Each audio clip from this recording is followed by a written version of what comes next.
And Mina and Alex Kipchirchir, both personal secretaries, make our second couple. They met at the place of work, and thereafter a relationship ensued, despite the fact that their company did not allow office romance. He used to come every morning, pass by my office, pretend he's reading the newspaper. Then he said, the way stories here and there. Then he started buying me coffee and samosas. Then from coffee went to lunch. From lunch went to dinners and the whole story. And that's how we're here, getting married. She came in, she also caught my eye. And then I was the happy guy in the office, always jumping, dancing. He was really happy. So each time I came to her, she didn't feel I was serious. But yeah, we grew step by step, we are here. Luckily, Anne got a new job at another company, making it easier for the relationship to continue. After a series of coffee dates, lunch, and a few visits in and out of town, Alex finally decided that it was time for a formal proposal, but he did not see it fit to do it on one knee. I remember I went for some training, an image training, and somebody was telling me, no, when you go down on one knee or you greet somebody the same way, it doesn't show respect. It shows that you are really submissive. You can't even engage with that person. I kept on pestering him. I told him, you need to come to Nairobi. Why every time I'm coming down to Naivasha, I'm getting tired driving down. He's like, no, just come. So I was like, okay, so let me just come. As usual, I thought we'll just have a quiet evening in the house and stuff. And he's like, no, today I feel like buying you dinner. I'm like, oh, okay, cool. Where? He's like, no, you like to know everything. Just let me be. I was like, okay, fine. So we had dinner nicely, and at the end of the dinner, he became a bit serious, like, oh, now we've grown to know each other. I think we should take the next step. I'm like, we've already taken the next step. I think, what do you mean by taking the next step? And he's like, no, I think we should take the next step. Trust me, I was that clueless. However, after this grand proposal, the unexpected happened. It was quite hard to tell him that I'm pregnant because I didn't know how he'll react. As much as we are so close, actually that is what made it so hard for me to tell him that I'm pregnant. So my mom helped tell him that way. So I remember she took him out, know where they went, and came back, and Dad called me. I remember I was in the house because my mom told me, no, you have to be in the house after. So the household came and told me I'm being called by my dad, and so I went and found him there at the living room with my mom. And he was like, so your mother has told me your situation. And I'm like, yes. So how many months are you? That time I was 3 months pregnant. I told him 3 months. So there was an awkward silence. Then he went on and said, children are a blessing. I'm happy that the person that you decided to start a family with is already committed to this family. I love him as a son. Initially, the duo had anticipated a wedding with 300 people and a budget of 3.5 million Kenya shillings, which is approximately $40,000 US. However, the guest list keeps increasing and they have to reconsider their choices. We were planning to have 300 people, but at this rate, we are thinking we're going to have like 500 people. We are doing it together. Me and her. When I say me and her, it's our family. Close. My mom, and then my parents. And the parents. Anne and Alex are relaxed in their wedding preparations as they have opted to use one supplier for catering, decor, and venue services. However, they're having major setbacks with other service providers. Basically, 1 or 2 suppliers will disappoint you along the way. Yeah, like we ordered for our suits from some other supplier. When you're looking for the suits, we had selected a lighter gray suit for the guys. And then along the way, you see somebody disappoints you, you get a darker shade. And you've ordered for the lighter shade. So when we were looking for the MC again, You about to get this MC, wanapotea. You get this, wanapotea. Due to her pregnancy, Anne desires to wear a ready-made gown for expectant women. She has made this surprise for her soon-to-be hubby and hopes that he will love it. And for her bridesmaids, Anne is having one of her maids doing her dresses. Well, I have a friend who's doing my maid's dresses. Because, well, I wanted to get, the way people get from, I don't know, the States, I don't know what. So I was looking everywhere. Then my friend, the designer, she said it's easier for you to get one from here rather than to get one from out there, because you might get one from out there and get really disappointed. It's 3 weeks to Anne and Alex's big day. Initially, Alex had been disappointed by the 2 different suit suppliers, and today with his groomsmen, they set off for a fitting and can only hope that this supplier has the suits ready. We're here to check for suits. We come to fit our suits. These are part of my groomsmen team. Yeah.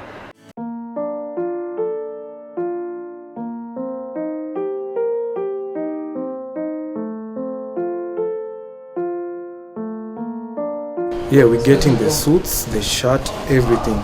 The suits are going for around 50,000. The shirt roughly 8,000. If you add up the shoe is 19,000. So roughly 80 to 90,000 per person.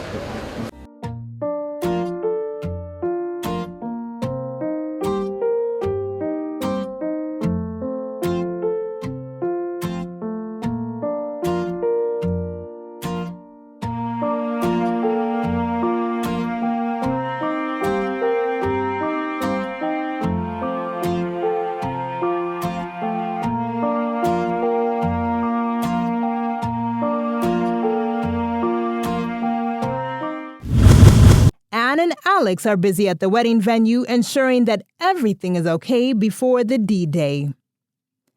However, the tents are not yet done, and it's just one day to the big day. This is where the reception area is. So we are having approximately 300 to 400 people. So yeah, this tent, it's called the Alu Hall. So it should fit everyone, since clearly it's way long and Tiluka, so it will be quite the whatever.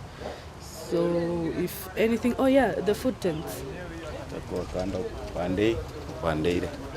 Yeah. And they're doing the decor and of course the food. And what else? Yeah, the cake. Basically they're doing everything else.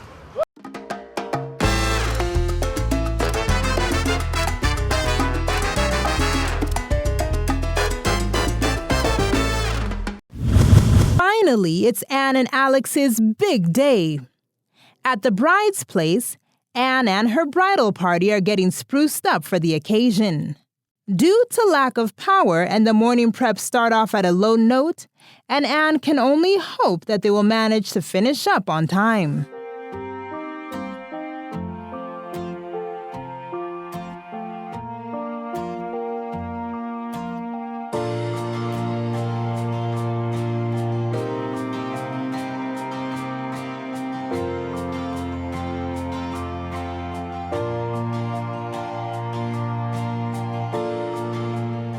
Back at the groom's place, Alex and his groomsmen are already prepared and heading off to church.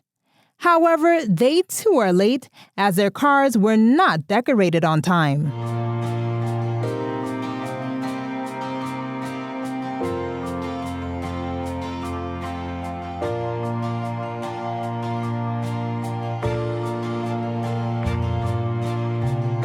Meanwhile, at the bride's place, Anne is eager to wear her gown and is assisted by a family friend to do it. However, they are stuck as no one knows how to tie the gown's rope.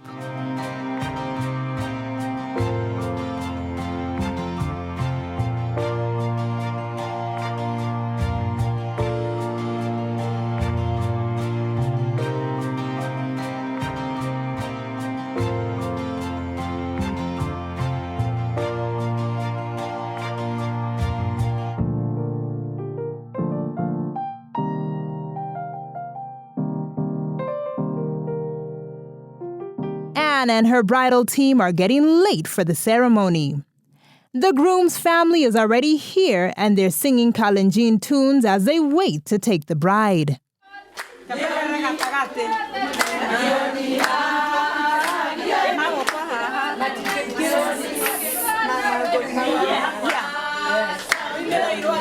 Father, we are coming to pray for the union that she's going to make this day, O God Almighty. Yes. That, Father, you will bless their marriage.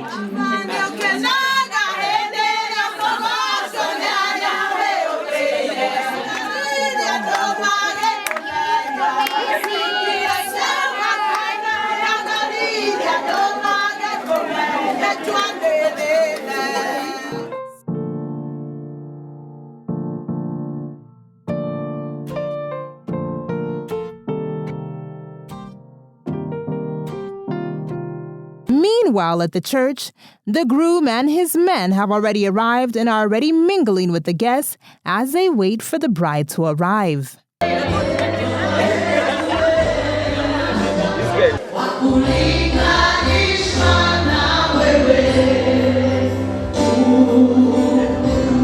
Due to the fact that she's pregnant, the pastor makes Anne remove her veil before taking to the aisle.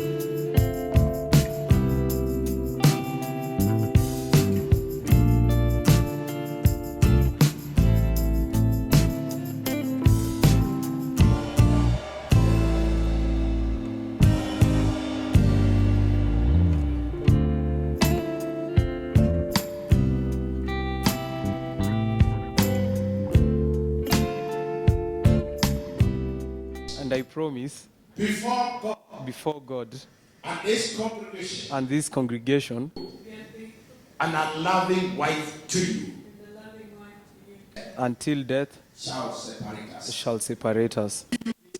I give you this ring As an ornament. As an ornament. Taking you To live with me. To live with me. In a bond of fellowship. In a bond of fellowship. To love you. And make you happy. And make you happy. With all that I have. With all that I have. And what I shall have. And what I shall have.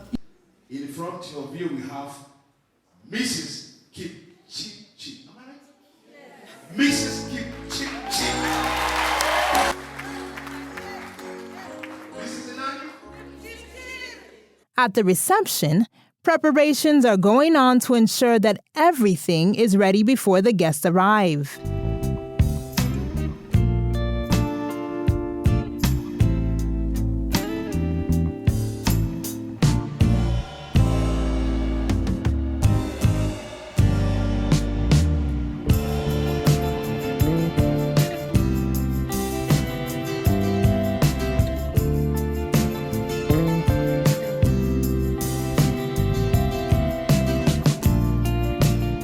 Meanwhile, the newlyweds are having a photo shoot at the reception venue.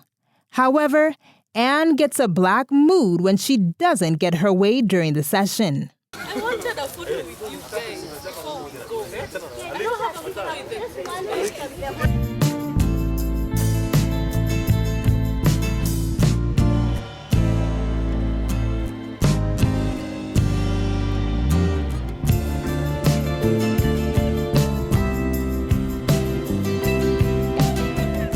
Since the reception and the photo session are all happening at the same venue, the newlyweds walk all the way to the reception where they are met by family and friends who welcome them and song and dance.